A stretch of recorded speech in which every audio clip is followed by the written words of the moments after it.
12 मार्च 2024 वार बुधवार। सबसे पहले आप सभी को होली की हार्दिक शुभकामनाएं। हो सकता है आप होली की धुलंडी के बाद ही मुलाकात हो भी सकता है और नहीं भी हो सकता है, तो इसलिए एडवांस में आप सभी को होली मुबारक। आपके जीवन में सुख शांति और समृद्धि इस त्यौहार के साथ आती हुई नजर आए। अब बात करेंगे, कुछ विश्लेषण करेंगे, कुछ चीज़ों के ऊपर लेके चलेंगे। तो सबसे पहले हम विश्लेषण करते हैं केएलसी का। तो हम लगातार आपके जरिए बता ही रहे हैं कि भाई इसमें कोई बड़ा घटबड़ नहीं है, कोई बड़ा उतार चढ़ाव नहीं है। फंस गया ये सौदा केएलसी वाला, पाम ऑयल वाला। सीबोट सोया ऑयल में फिर कह रहा हूँ डाउन साइड बहुत अच्छी पॉसिबल हो सकती है, अपने सपोर्ट को तोड़ रहा है। 42, 50, 41, 70 एक सपोर्ट रेजिस्टेंस जोन था, सपोर्ट जोन था, इसको जरूर ब्रेक करेगा।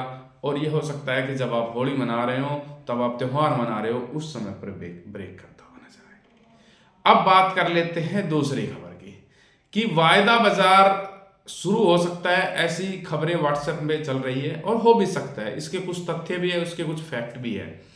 फैक्ट नंबर 1 कि गवर्नमेंट ने 2 बार वायदा बैन किया, तो तब हर एक साल के लिए वायदा बैन को एक्सटेंड किया। ये पहली बार था कि गवर्नमेंट ने पहले 1 महीने के लिए फिर 31 मार्च के लिए वायदा के बैन को एक्सटेंड किया।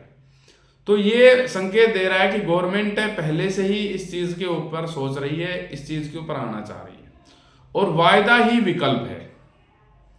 कुछ लोग कहेंगे कि जी ऐसे कैसे। अब कुछ लोग कहते हैं कि भाई गुआर का वायदा है, गुआर का ये हो रहा है, वो हो रहा है, उसके बावजूद भी तेजी नहीं आ रही, सटोरियों ने दबा रखा है। अब आप सरसों देख लो, सोयाबीन देख लो, और जिसका वायदा नहीं है उस एग्री को देख लो, तो क्या ऐसा कुछ होता है? जीरा जब वायदा में था तभी 60-70 हजार रुपए गया। अब कोई ये कहेगा कि नहीं जी अब वायदा में है तो दबा रखा है, ऐसा नहीं है। हल्दी देख लो आप, जब भी चीज़ें जब भी फेवरेबल होती है, एग्री एक लिमिटेड डिमांड और लिमिटेड सप्लाई का काम है। इसमें कुछ भी चीज़ें if and but internationally domestically सब चीज़ें एक दूसरे से लिंक हैं, तब होती है, तब आता है। अब कुछ लोग कह रहे हैं कि गुआर का जो एक्सपोर्ट है वो बहुत ऊपर आ रहा है, उसके बावजूद भी सटोरियम दबा रखा है। हो सकता है प्रोबेबिलिटी हो, क्योंकि वॉल्यूम कम होती है एनसीडीएक्स में और दबा भी रखा हो, हम इस बात को नकार नहीं रहे हैं। पर जो डाटा जो एक्सपोर्ट डाटा जो आप एग्री का देखते हैं, एपीएफडीए वो एपीडीए जो भी है, जो भी जारी करती है भारत सरकार की एजेंसी हर महीने, वो आपको सिचुएशन बताती है कि लास्ट मंथ में, जैसे अब जो आएगा कि भाई पिछले महीने में हमने कितना एक्सपोर्ट किया, वो ये कभी नहीं बताती कि ये किस महीने का सौदा था। हो सकता है ये सौदे तब लगे हों जब गुआर बहुत ऊपर हो, उस टाइम पे ये सौदे लगे हों। जब ये अभी जो पीछे 3-4 महीने आए, हो सकता है वो 6 महीने पुराने सौदे हो सकता है वो 8 महीने पुराने सौदे हो। तो जो एक्सपोर्ट डाटा आता है वो कभी भी आज को रिफ्लेक्ट नहीं करता, और जो प्राइस होता है, जो भाव होता है, भाव भगवान है, वो आज को दर्शाता है, आज की सिचुएशन में। अब कुछ लोगों का आकलन है कि भाई गुआर में ये हुआ, गुआर में वो हुआ, सटोरियों ने दबा लिया। बस सारी बातें सच है आपकी, गुआर और सटोरियों ने कब्जा कर लिया। फिर उनके पास सप्लाई कहां से आ रही है उस एक्सपोर्ट के लिए? कभी आपने ये सोचा कि उस एक्सपोर्ट के लिए सप्लाई कहां से आ रही है? बिना माल के तो ऐसा है नहीं कि वो रोटी खा के पोटी करके उसको एक्सपोर्ट कर रहे हैं, या कुछ मिट्टी विट्टी डाल के एक्सपोर्ट कर रहे हैं, ऐसा तो कुछ है नहीं। कर तो गुआर गम एक्सपोर्ट ही रहे हैं। तो ये कोई तथ्य नहीं है, इसके पीछे भी एक फैक्ट है। हो सकता है मिलर अपना पुराना स्टॉक काट रहे हो, उनके पास हो गोदाम में रखा हुआ। भाई आप ये कहो कि भाई ये तो नहीं, ये तो अभी है, अभी आज ही एक्सपोर्ट लगा था और आज ही एक्सपोर्ट हो रहा है। ठीक है, आपकी बात से हम सहमत हैं, पर माल कहां से आ रहा है? जब आप कह रहे हो माल ही नहीं है, सप्लाई नहीं है, सब कुछ किसी के ताला लग चुका है, उत्पादन ही नहीं हो रहा, सब कुछ खत्म हो चुका है, तो फिर वो एक्सपोर्ट कर क्या रहे हैं? एक्सपोर्ट तभी तो करेंगे तब माल मिलेगा। तो हो सकता है मिलर्स अपने माल काट रहे हो, स्टॉकिस्ट अपने माल काट रहे हो। तो ये जो चीजें हैं ये फैक्ट से बाहर होती है। करंट सिचुएशन में वायदा ही भविष्य है, पूरी दुनिया इस चीज को मानती है, अडॉप्ट करती है। हर बंदा इस चीज को मान के चल रहा है कि भाई जो एग्री वायदा है यही एक सॉल्यूशन है, और गवर्नमेंट को भी पता है यही एक सॉल्यूशन है। अब मैं ये कहूं कि भाई हाजिर वालों ने बाजार दबा रखा है, तो फिर कैसा लगेगा? तो ऐसा कुछ नहीं है।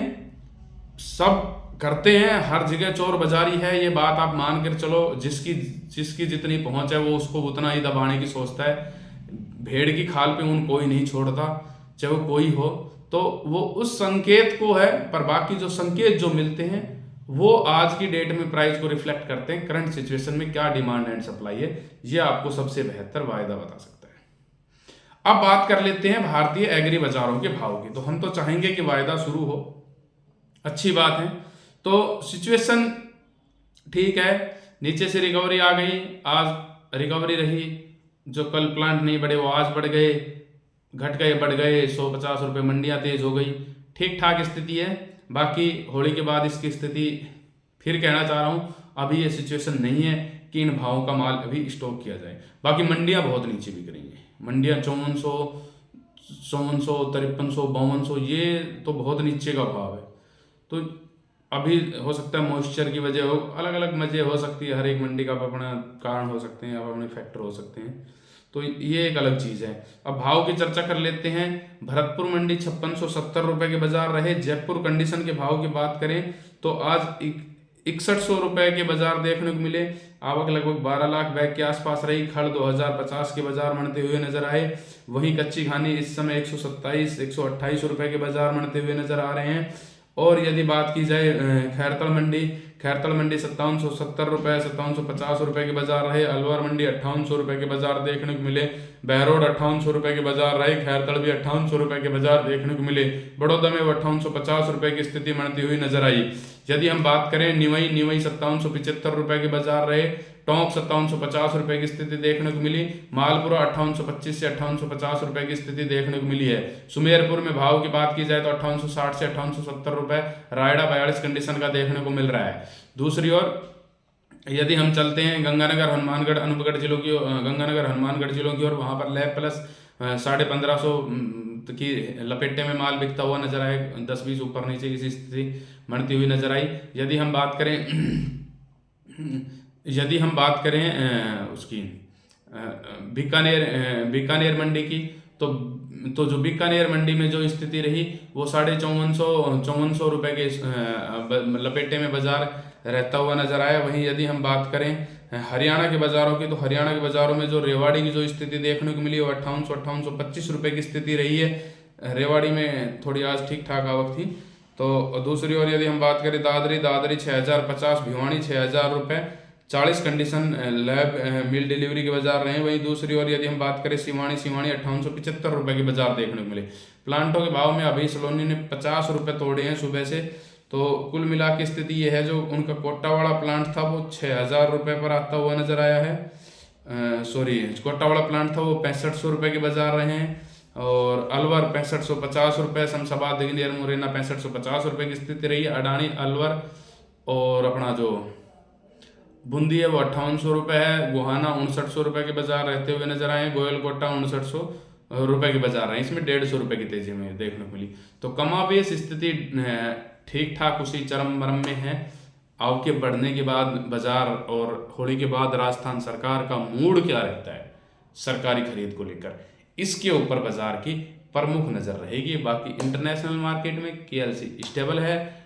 सीबोट सोया ऑयल थोड़ा और दब सकता है, सपोर्ट अपना निकाल सकता है। और हो सकता है वो शुक्रवार की रात को निकालें, क्योंकि इसमें जो बाइंग मोमेंटम जो आना चाहिए, जो शॉर्ट कवरिंग भी आनी चाहिए, वो भी नहीं आ रही है। जितनी भी रैली, जब भी बाजार 150 सेंट जब भी बढ़ता है तो सेलर बहुत बुरे तरीके से हावी हो जाता है इसके वायदा पे। तो ये एक संकेत है कि ऊपर में कोई इसमें लेवाड़ नहीं है। इसके अलग अलग कारण हो सकते हैं। जानकारी कैसी लगी हो लाइक शेयर कमेंट करके जरूर बताएं। वीडियो छोड़ने से पहले हमें फॉलो करना ना भूलें। जय हिंद, जय जवान, जय किसान।